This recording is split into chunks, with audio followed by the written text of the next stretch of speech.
everybody, and welcome back to the I Don't Know Running podcast, where we share our experiences that make running fun and sometimes not so fun. I'm Lewis. I'm a self-admitted lazy ultra runner, and I am in the mood for some pizza. Yeah, I am too. I like pizza. And I'm Mitch, and let's see, not running. I bought new pants. So Are they like lounging pants, or are they like wearing out pants? Kinda. Did you wear them here? Yeah. Yeah, they're great. You did? Yeah, they're great. So they're like they're cool. It's like hiking pants. Oh, They look like almost like dress pants, but it's the closest thing to sweatpants you can get. They're fantastic. But still wear to work. Yeah. Like people don't know. So like for like holiday eating, stuff like that, they're perfect. Okay. I guess I didn't notice what you wore. So You will I'll have now. to take a look. You will now. Look at your pants on the way out. Neither one of those is good. Yeah. Leaving or coming. what you don't want to see, basically. Yeah, just what I don't. There's a reason we keep the cameras above the table. Yeah. And there's a reason people just listen to this. No, you know what? What's funny is that more people do YouTube than they do listen. So We have more views on YouTube. I just don't know. do you think they're looking at us? I gotta dig into the stat. I don't think they care to watch us. It's more just like that's where they happen to listen to their Maybe. stuff. Maybe. I have a feeling. Maybe it's more when it's focused on me. Probably. I think that's where the views are. My thought. It's funny because it's often very short views. They click off.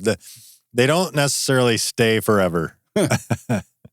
Maybe they see it and they go, yeah, I'm just going to listen to this. What's the Spotify? I'm going to go there. Right. There goes Rowdy. I am looking forward to this evening. Some pizza, Jets pizza, apparently. Maybe Jets will hear this and say, hey, We should we sponsor want to them. sponsor them. Yeah, free pizza is always good. It is. It's one of my top foods. It is mine. Burgers or pizza? Yeah. Burgers or That's it. pizza. Pizza and burgers for dessert. Yeah, I don't think I've ever actually done that, but we've joked about it a lot. Right. But man, yeah, burger. The problem is it's just too much. You know, as far as like food, the intake, I'm already Right. full of whatever I ate. And don't get me wrong, a good burger is as good as any other dessert, pie, cake, cookie, whatever. We talked about this. I really like pie. But the amount Yeah. that you're intaking is just, Typically, yeah. that's why I don't have a burger. It tastes that good to me. A good one. A good smash burger. Like almost if you could do you know what we should do? We should go to your place and do, what's the small burgers? Oh, sliders. Sliders. Small, But then you like ton of them. smash sliders, but get a thin bun. But no, for dessert. I'm saying that's dessert. We'll put jam on it. It'll be like a sweet and savory thing. We'll do like a Monte Cristo burger. We could become billionaires creating the burger dessert. Right. How do you trademark? What is that? Verbal trademark. We should probably trademark that. I'll just cut this out.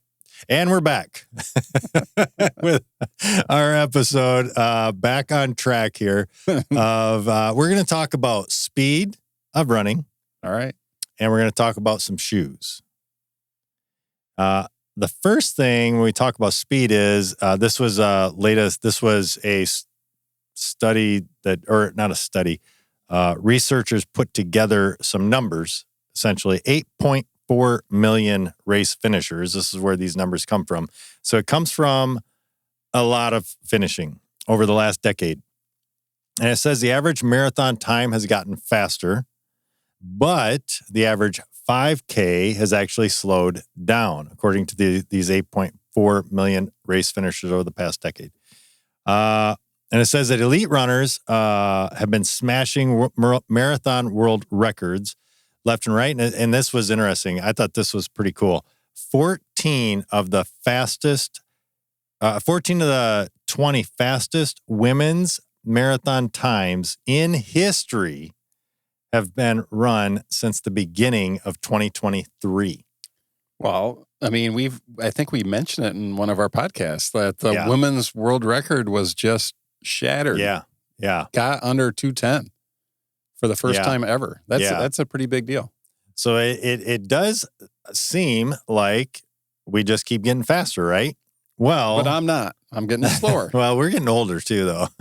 We got to look at the all part of this. Right. We will continue to get slower, I believe, Mitch.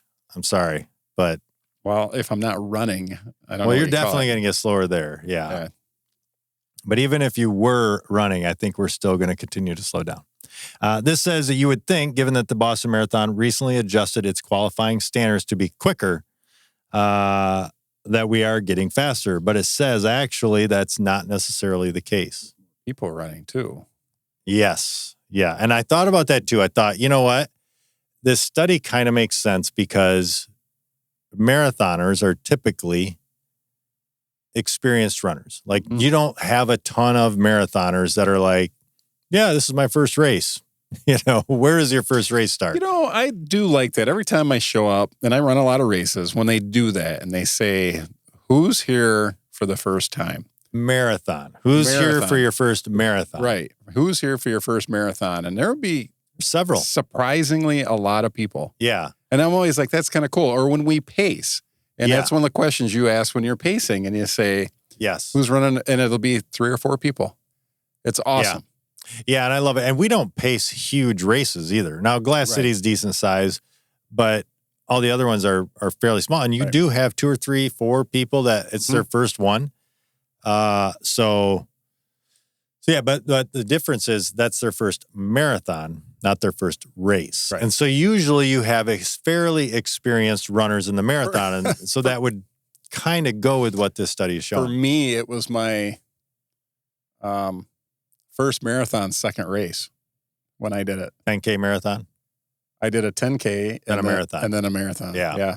And that is, at least that is even more common than, like, I don't know anybody that they picked marathon. That's my first race. That's what I'm going to do.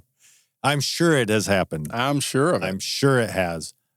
It just doesn't happen very Or often. those people are really like, well, I got to do I got to do a few more. I got to get to a half first, or, like they've been running forever. So yeah, suck it up. It's the natural progression. It 5K, 10K, half, full. Yeah.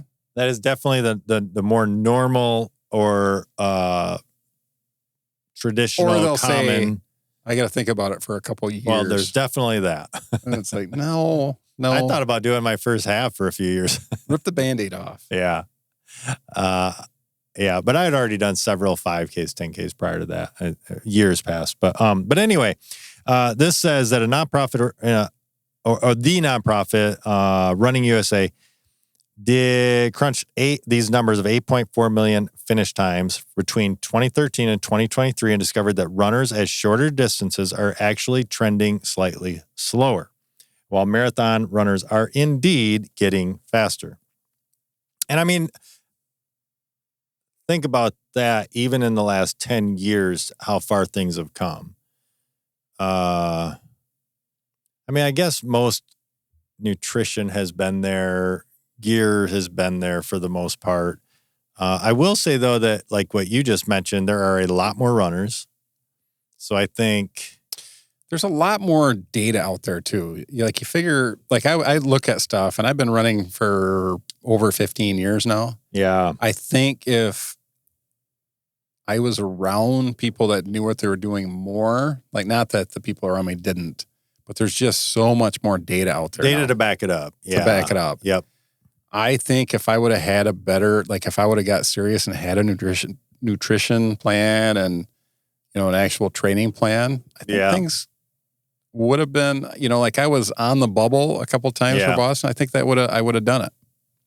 Yeah, I think so. And the gut issues, figuring out, I still haven't figured that out though. Yeah, that's unfortunate. That's just like something that some people, you're going to deal with that. Some people don't have to. But it says that most runners aren't, however, getting faster. Me. You. Well, again, I think this is an age thing more than anything. Crippled. But this would say that the overall body of runners is not necessarily getting faster. And it goes back to, again, what you said a little bit ago. We have more runners coming in, which is a good thing. You have more people getting active, getting out, getting healthy, or attempting to get healthy, getting involved with 5Ks, 10Ks, 15Ks. So I think that is naturally going to probably slow some of the numbers because you do have a lot of people getting out there. You mentioned 15K. How many 15Ks are out there? There's a couple. There actually are, because they do list 15K as one of the distances. Yeah. Well, that's funny to me. Yeah. There's some 25s. Not very many of those either. No. 50Ks, lots. Yeah, lots of 50Ks. But there are some 15Ks. I'm trying to think if I've ran a 15K. I have. Have you? Where at?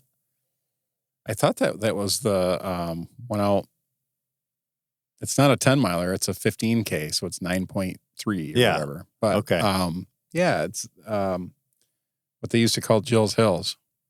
I think that's a 15K, not a 10 miler. Okay.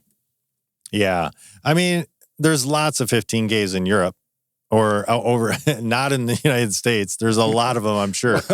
Well, we got, They don't do 10 milers. They do 15Ks. True, probably. So there are plenty. Maybe somebody will comment again this week. I hope so. Oh, yeah. Probably the guy from the UK that called us out on the park run. He's like, these guys are idiots. Need to remember that we need to call them out by name every time and say, hey, how many 15Ks in Europe? Yeah. How many 20Ks? How many? I bet you there's some 25Ks over there. But not the biggest one. Well, is that the biggest one in the United States or the I don't know. Let's do some research. We're gonna come back to that at some point. We'll ask Russ. Here is how the numbers stack up. Let's jump into some of these numbers. I didn't squirrel you enough, did I?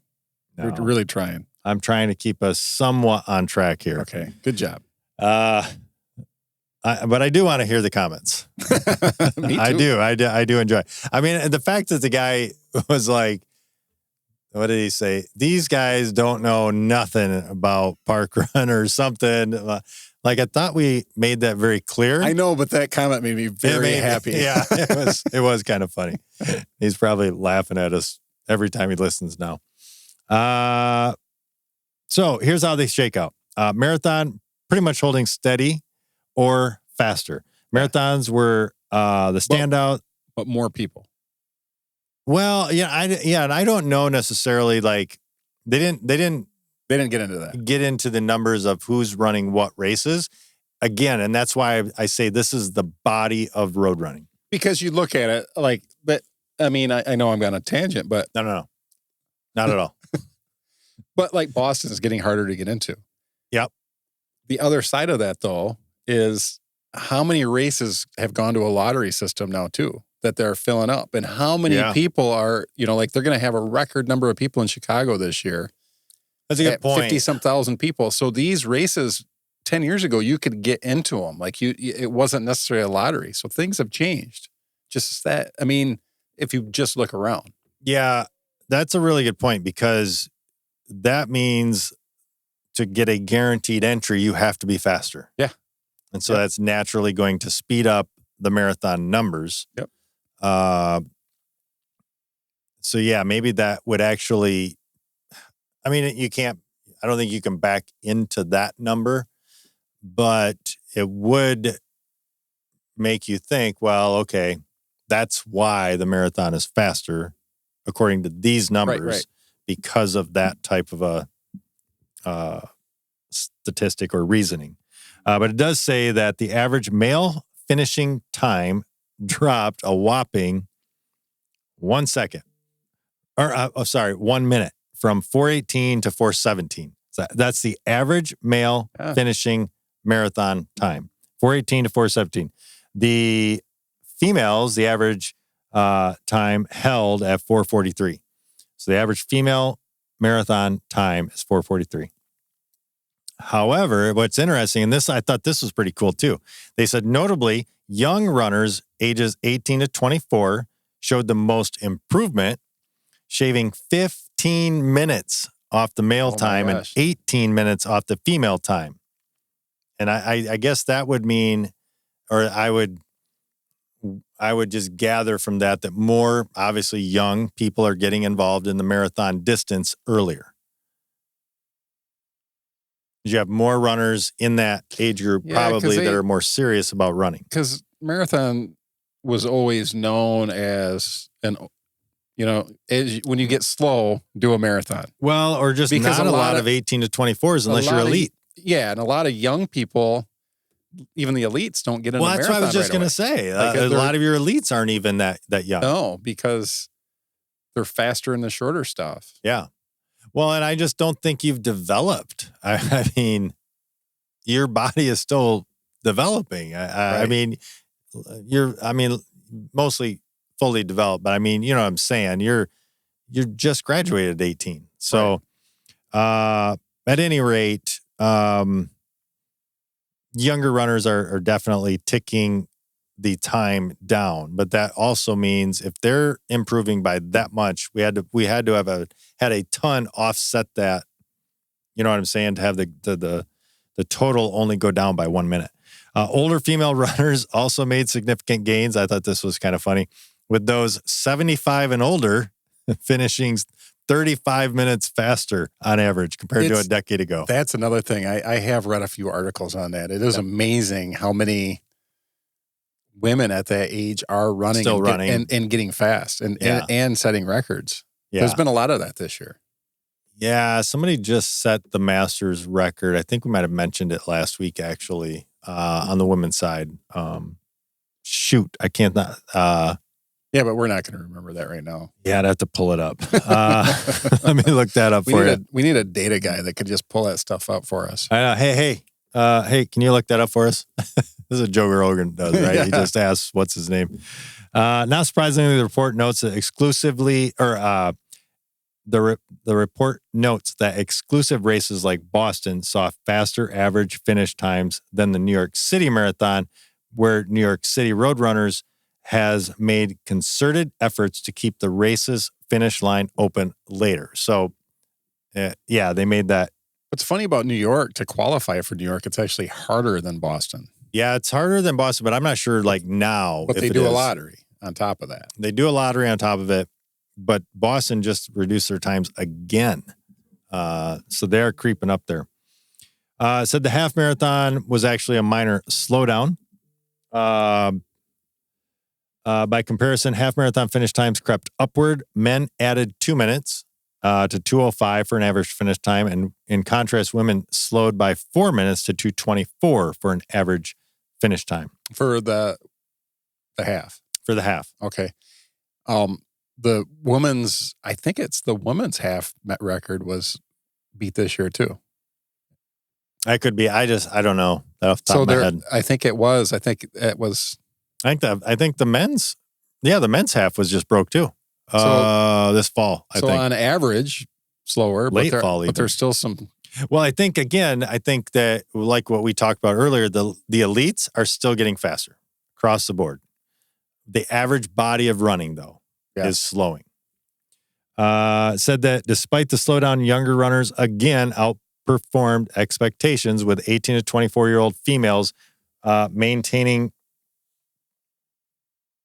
Okay, yeah, I thought I misread that. Maintaining times just a minute slower in 2013.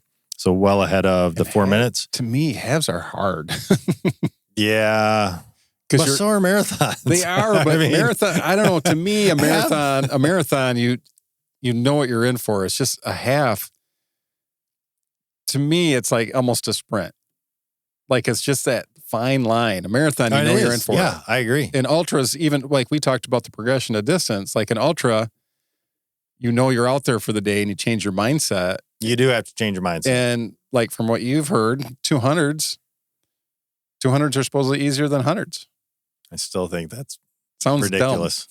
That's ridiculous. We got to get you out there. We should have the most ridiculous thing we heard of 2024, and that would be it. Or that might have been 2023. I think that was 2023. Katra told us that. Oh, I know. What's his name did too. Multiple people have told us we had somebody else tell us that who's a really big, like a lot of people know him out west. I cannot think of his name, but anyway, he said the same thing. He said, yeah, it's easier, and easier is like it's just a word, right? There's so much that goes to that, but at any rate, yeah, they both said, oh yeah, 200s are easier than hundreds. I think it's crazy. Well, I'll crew you so we can find out. No. When's Laura doing? Oh, she's not sure. She's won't know until January. Right, because of permits. Yeah. Male participation in this category grew significantly, though with a 6% increase, still talking about the half, in the 18 to 24-year-olds. So let's jump to the 10K, 5K. They do not list 15K, but the 10K, 5K. I thought for sure I saw. Oh no, it was in a different article. Yeah. The average 10K time increased by 2 minutes. That's huge because we're talking 10K now, not half or full. You know, that 2 minutes is a lot of time. Yeah. For men, 2 minutes for men to 1. This makes no sense. These times aren't right. And 3 minutes for women. So they increased by 2 minutes for men, 3 minutes for women. Oh, to 1 hour. I thought it was like to 1 minute. That makes no sense. To 1 hour for the 10K, and 3 minutes for women to 1 hour and 10 minutes. Similarly, 5K runners across genders were slower. Women averaged 36 in 2013, but clocked 39 in 2023. Men slowed to 30 from 30 to 32. So yeah, we are getting slower, it seems, except for in the marathon. But the marathon, as we spoke, I think there's a lot of things that go into that as to why that may be holding still kind of steady. The overall body, like I wish they would have shared the percentage of runners in each of these categories. Like if you look at all the runners, so 5K, 10K, half and full makes up the 1.8 million. What percentage of that study was in the 5K, 10K? Was that 50%? And then like 25% or like whatever, 30 or 40% in the half, and then like 10% in the full? That'd make a huge difference on those numbers. Yeah. That's what I mean by the overall body. So let's jump into shoes. Seems like we're getting slower. Shoes are getting faster. Is it related? So is that how they're getting? Elites, I would say. Elites shoes are helping. Well, I think overall, I shouldn't say that. I think shoes are helping everybody overall get faster. Except for I haven't bought super shoes yet. Well, that's probably why you're not making Boston. It would probably cut like 15, 20 minutes off your marathon time. We had I don't know. I think I mentioned it before, but we had a discussion on that in our running group. Oh, really? Because I was pacing like the 4:30 marathon, and then there's a kid with super shoes, that I catch, and I'm like, why spend the money? Because maybe he would have ran 10 minutes slower. Right. And that's what the argument was. And I'm like, It just seems like that's for you. The thing is, this person, maybe it really matters. And I'm like, okay. Well, and yeah, it does 100%, because if my PR is 4:30 and I want to get 4:25, maybe those shoes will get me that. We had those, Greg. See, for me, I'm just too cheap. Well, but that's different. That has nothing to do with if the shoes are doing what they're saying they're doing. That's just you're cheap. Maybe after I get through this injury, that'll make the difference. Maybe. I mean, I don't think that there's all the money I'll save in running over the next however long, except for it'll all be medical bills. So yeah, I think you should be. Yeah, running would actually be cheaper. It would definitely be cheaper. You could buy a pair of shoes every month, and it would be cheaper. Oh yeah. So let's jump into shoes, and this is just a fun thing. It says studies say runners buy 3 pair of shoes a year and usually race in Nikes. I thought that was interesting. I think that's a lot of marketing. Nike does a really good job of marketing. They are really good at it. I would say they're on top in the marketing game. Where did Reebok go? Is Reebok even a shoe anymore? I think so. But remember, they were cool when you were in high school. They right? were. Nike, Reebok, Converse were and Adidas were the 4 big shoes. Really, the big thing. Reebok high tops. Reebok high tops? You didn't. Yeah. So you're a little bit younger than I am. A little bit, but not that much. Well, enough that we weren't in high school at the same time. No, I know, but Reebok high tops? Oh yeah, yeah, they were sweet. And then everything was Nike. See, I played. Did you play basketball? No. See, I played basketball. And then everything, and Air Jordan was around when I played. And then you had to have the tongue out and, not tied and falling off your feet. That's all coming back now. Looking like an idiot. Mullets. That's all in again. A mullet. It has run full. Mullets are in too. Oh my gosh. You haven't seen that? And mustaches. And mustache. 80s mustaches and mullets. They're back. Shoes are back. The bell bottoms are back. The high waists are back. All of that is back. Baggy sweatshirts will be coming soon. Well, I don't leggings. I don't have any baggy sweatshirts right now. Leggings. What are the leggings for men? No, the warm the leg warmers. Leg warmers. And parachute pants. Now parachute pants I liked. Okay, look at Rowdy. He's I know. Sniffing my. I know, dude. Leave his jacket alone. He's making me nervous. That he's gonna pee on it. Yeah. Don't do that. Yeah. He smells your Cooper and Gus. Gus. Yeah. So yeah, that's all. Yeah, that was. So maybe parachute pants, the mom jeans too, like where girls wore their jeans, and it was like they weren't low risers; they came up past their belly button. That's what I just said. The high jeans are back too. Like all of that, 80s is 100% back. Oh my gosh! I'm surprised big hair. Although is big hair coming back too? Gosh, my wife would be happy with that. Really? Would she though? I don't think really. so. She probably wouldn't want to spend the time that it took to do that. Great pictures of her. Oh, we should post those. We should post that one of you and her, your mullet, like your long hair, or was it just long hair? Then it was just long hair. Well, I had hair then. Yeah. Yeah. We both used to have hair. Yeah. But anyway, let's get into these shoes. We're going to talk about some shoes real quick. It talks about some races they covered, but basically they analyzed shoe preference of over 100,000 runners in some of the biggest races around. What's number 2 then? Because I feel like Hoka is up there pretty good too. Well, no. Hang on. That was just racing. So that was just that was just a specific. Popular. That was just. Well, I mean, Nike is number 1. Period. Yeah. They're number 1 for training. Sorry. Well, I guess this is all races.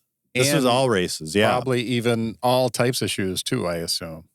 Well, yeah. Let's get into that a little bit. I thought it was pretty interesting how they did this. It does say that. It says to collect the data, the organization. What was the organization? Running USA.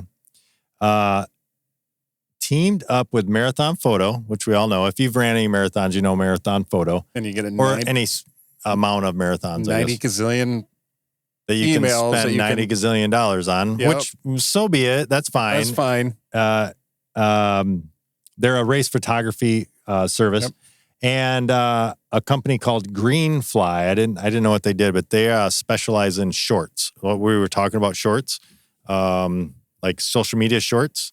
Not shorts that you wear, sorry, video, like YouTube type shorts, social media shorts. That's what they specialize in, I guess. Not where I was going. I know. Anyway, they used Marathon Photo and Greenfly's AI technology to analyze bib numbers and shoes of over 101,000 participants over the last year and broke them into 3 categories. This is where I saw it. Marathon, half marathon, and 5, 10, and 15K. That's where I saw that. You feel better now? I feel better. I knew I saw it somewhere. So those 3 categories. And according to Running USA study, this is the most comprehensive shoe brand count in the running market. And this is how it breaks down. Nike, 21.3% of all finishers were Nike. That's a big number. Mm-hmm. Brooks was second. Yeah. That surprises me a little bit. Yeah. Brooks was second at 16.5. And I wear Brooks now. So I guess I would, if they were at a race I was at, I would have counted in that number. You'll come in a little later. How many years? I mean, who knows? It could be. It was this year. You ran in Brooks this year in a race? Yeah. Okay. Wait. Oh, I ran in Hoka's. No. I did run in Brooks because I paced at Glass City. Oh, okay. Right? And Charlevoix. Oh, yeah. We both paced it. Yep. Yeah, so that would be Brooks. But Hoka at the Mummy. So Brooks Saucony was third at 12.6%. Asics is fourth. Asics is a big one, even though I do not like those shoes. That's the first pair of shoes I ever had. Same here. And then they wrecked me, it seemed like. Yeah, same here. Same here. The gel Nimbus or whatever it is. Yeah, that's what I had. And I think this isn't it just didn't work for me. Should say that. It just didn't work for me. Yeah, it messed up my toe, and I think I ended up switching to Nike for a while, and then I've had, Same here. I went Asics. I think I went Nike, although I resisted Nike for a while because of just how big the brand is. I was like, no, I surely want to try something else. But the Pegasus, I ran in those, and then they got too small. They did. It seemed like their sizing, same here. Yeah. So they were too small. And then I end up in Hoka for a little while, then Mizuno's. So I was in Hoka's when they first started. Really? When they'd fall apart. Oh, yeah? Huh. Well, Hoka's next at number 5 with 12.1%. And that, I mean, you think about that. I would be curious in the ultra world. Oh, I would guess that's the leader. Yeah. Yeah. So if they did just ultras, this is just road race. Right. Yeah. New Balance is next at number 6. With 7.4%. Adidas is number 7. Brian uses those. Yeah, that's weird. Yeah. I never have. That is weird. Oh, On Running. Wow, I can't believe that. They're new. Yeah. Or I knew. They're fairly new. Yeah. With 3.7%. And Mitch's favorite, Mizuno, number 9 at 1.7%. And rounding out the top 10, Ultras. ALTRA Ultras. In the ultra world, that'd be 1 or 2 as well. Yeah, that would be up there as well. Saucony would still be up there. Nike would still be up there. Brooks would probably just be flipped, probably towards the bottom. But anyway, yeah. So there's your top 10. The report also organized. I thought this is kind of cool. Just to go a little bit further on this, the report also organized the data by gender. The top shoes men chose to wear. In order were Nike, then Brooks, then Saucony, which is Nike's, Brooks, Saucony, follows the top 3. And women chose Brooks, then Nike, then Hoka. Wow. Brooks, Nike, Hoka. I could see that. Yeah. The Brooks throws me off. Yeah? A little bit. But Hoka doesn't. Yeah, the fact that they're number 2 even. Like they're solid. I mean, they are big. When you go to the big races, they always have they have a good cushioned shoe, right? So for I meant like their booth that they'll have at places. They've always got a big, they do a lot of marketing as well. And it says overall 70, and this was funny. Mitch and I both looked at each other and went, wow, 77 brands were represented in the results. And what do they say what's last? No, they just say 77. You'd had to pay to get the overall list and study. Screw that. Yeah, I ain't paying for nothing. I can't believe there's 77 brands of shoes. Yeah. 77. That's a lot. How many are barefoot? Yeah, maybe one. How about no shoes? No shoes, barefoot. There's always that guy. Always that guy. Or flip-flops, which is so annoying. Or running, or those running sandals and ultras. I see. That's what I was saying. Yeah, the you see sandals, that. those flip-flops. You see people in those. I'm like, Because they slap.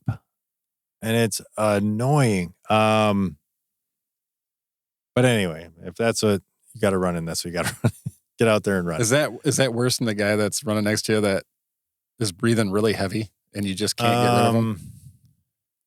I think you could get far enough away from the guy breathing heavy. The flip-flop, you got to get a long ways away from. The guy breathing heavy and then you just can't shake him. That's one of my. But I think you could distance yourself enough. Like if it was that bad. And then you're like, okay, I should be able to. This guy's going to go away because he never does. I know that's just how he breathes. He sounds like he's going to die, and then the next, it's like he's not going away. No, he stays with you and then beats you. Exactly. Like what happened? Like, do I sound like that? All right, here's our weekly question from running. The Reddit running group or whatever it is, and this is actually a question I held over because I went through all of this week's and none of them made me like go, or they all made me go, I should say. None of them really stood out to me as, we need a segment where people comment or send us emails like what, the dumb question of the week and then ask those too. So I would love to see that. So this one is, I see a lot about nipple chafing and just wanted to ask, are Band-Aids and hair mutually exclusive? Do I need to start getting waxed?